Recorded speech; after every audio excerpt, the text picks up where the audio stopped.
ሰላም አለይኩም ያ ጋይስ እንዴት ናችሁ?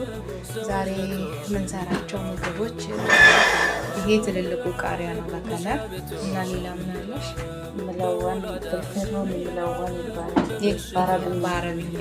ኦኬ ትልቁ ቃሪያ ማለት ነው። በዚህ የሚሰራው ተርመዶ ሎብስተር ነው የሚሰራው በእንግሊዝኛ ነው። በአረብኛ አላውቀውም። ሌላ ምን ግብአቶች አሉሽ? እሱም በኋላ ሲሰራ ሳይ እሺ ይሄኛው በአማርኛ እንጉዳይ ነው፣ በአረብኛ መሽሩም ነው። መሽሩም በእንግሊዝኛ መሽሩም ነው። መሽሩም ኦኬ እንጉዳዩ ማለት ነው። እና ነጭ ሽንኩርት አለሽ፣ ቀይ ሽንኩርት አለሽ፣ ቀይ ቃሪያና ቢጫ እና አረንጓዴ ቃሪያ አለሽ። በኋላ ደግሞ ሲጨርስ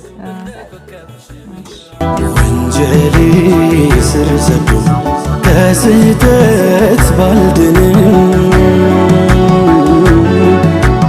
አንዳች ያልጎደለው ሙሉ ሰው ባልሆንም ውስጤ ያለን እውነት ቆሜ እናገራለሁ።